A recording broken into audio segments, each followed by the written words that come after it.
Alors avant d'inviter qui que ce soit à une présentation, il y a 3 conditions que tu dois respecter.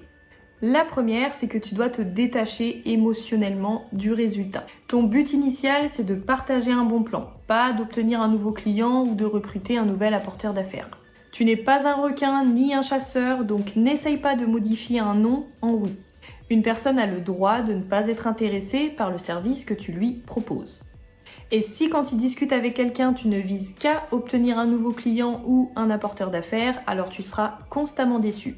Mise plutôt sur l'échange et la compréhension des besoins de ton prospect. Toi, tu t'amuseras beaucoup plus et ton prospect appréciera davantage. Condition numéro 2, tu dois pouvoir répondre à chaque objection, chaque question, chaque crainte de ton prospect.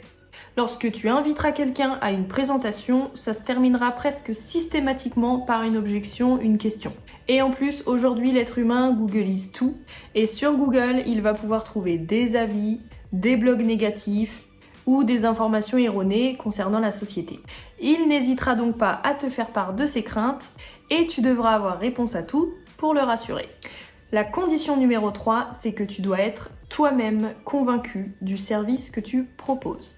Si toi-même tu as des doutes, tu as des craintes sur la stabilité de la société, sur la durabilité de la société, alors tu seras incapable de rassurer la personne qui est en face de toi sur ses propres doutes, sur ses propres craintes.